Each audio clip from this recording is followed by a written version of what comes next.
I'm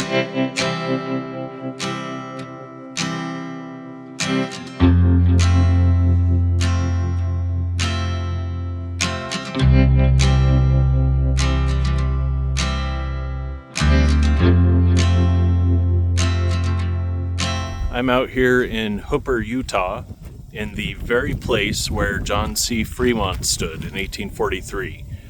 At least that's where he says he stood. There's no marker or anything.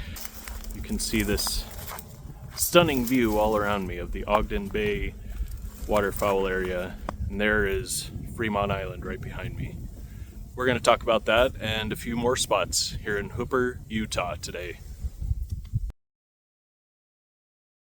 When I became interested in the history of Hooper for this video, I decided to start with the Utah Historical Society.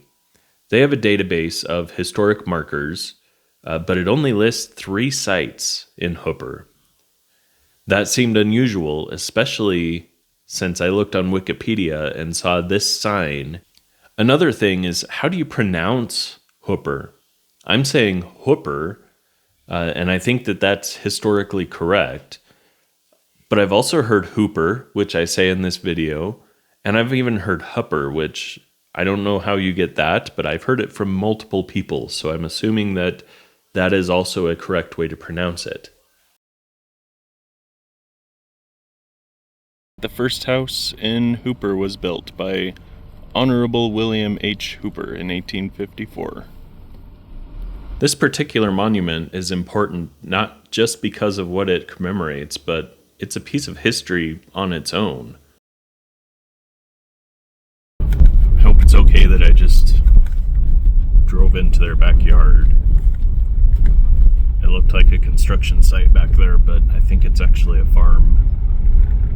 I just walked through the Hooper Cemetery, and there's a lot of really nice graves there. Nice markers, nice memorials, and it's very well cared for. The historic sign says that Hooper was noted as being one of the first farm communities in Utah to really beautify their cemetery. And you can see that they care about it now, just like they did then. It's very well cared for. Hooper was originally known as Muskrat Springs because of the large number of muskrats found in the area. Now, I don't know if the muskrats were food or just an interesting feature, but apparently lots of muskrats in the Hooper area, and specifically in the area of this spring.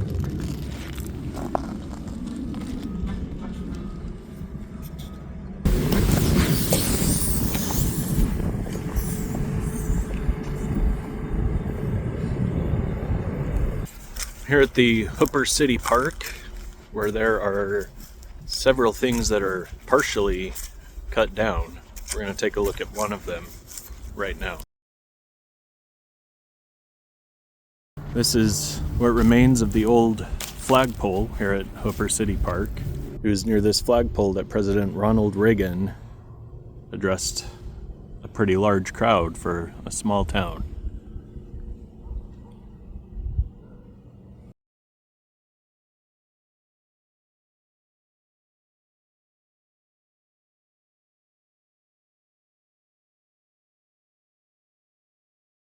Literal steps away from the flagpole is the 3rd marker in the Historical Society's database, Hooper's World War II Memorial.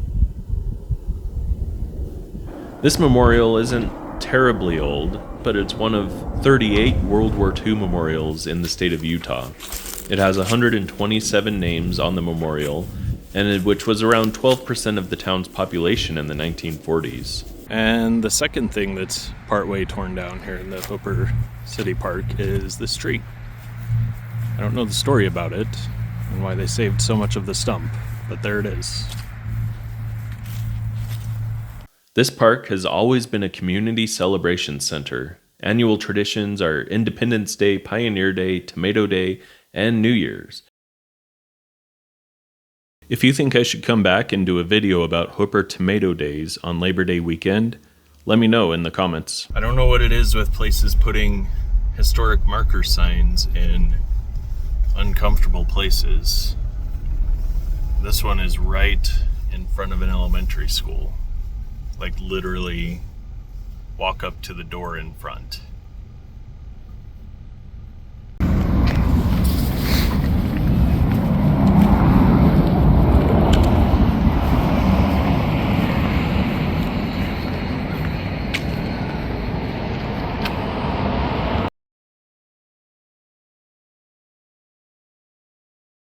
The next one is at the Hooper City Civic Center, which it looks like it's their city offices.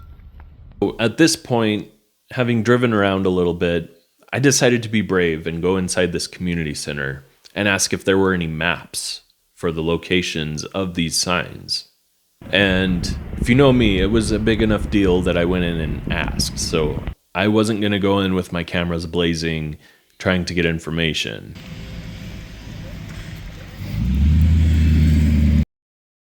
So I went ahead and created my own map of the historic site. And if you're interested in this, I'm willing to share it. I'll probably take this logo off because it's not my logo to use, and it's not an official city thing. But I'm happy to send you everything. It'll look like this. Or if the people of Hooper City want to use it, I'd be happy to put the logo back on. I don't know where it just went, but I had the logo on there. In the end, I just took some time to drive around Hooper and enjoy the small town feel. This town describes itself as intentionally rural. They've created city codes that prevent this from having high density housing and having houses that are just right on top of each other. So everyone has to have a certain amount of land. The houses have to be a certain distance apart. It's just keeping a small town feel in their design, which is very smart, and I appreciate it. It's a nice feeling town to be in as a visitor. I can't say what it's like to live there, but as an outsider just wandering around looking at historic signs and videoing himself like a doofus, I felt right at home. I didn't feel weird doing any of it. You have the great outdoors right in your backyard with that bird sanctuary. It's 5 minutes outside of town, just a great place. And I saw so many cool birds.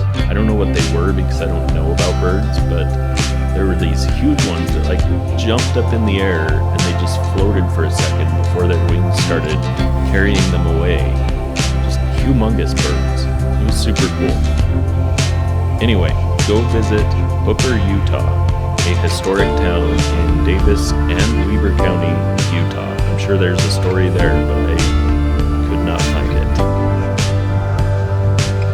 And if you are so inclined and you enjoy content like this, please like this video and subscribe to my channel. I'm trying to put out a video every week, and I'm trying really hard to get to 100 subscribers before I do a special live streamed visit to a historic site that I have a particular interest in.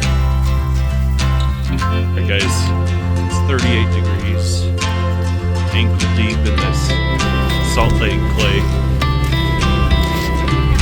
I'm in a bird hunting area in the middle of bird hunting season. I know nobody asked for this, but if you appreciate the lengths that I've gone through to get you a mediocre view of Fremont Island, let me know by liking this video. And I wasn't really organized enough to have this whole video planned out the way I wanted, so I have all this extra footage and I want to show some of it. So I'm just gonna let this song play out and put some of my extra clips on it. Watch or don't, I guess. I don't know if it's good for the algorithm if a lot of people click off before the video's over, but I'm done talking now. I'm just gonna let you watch or not. Anyway, thanks for watching.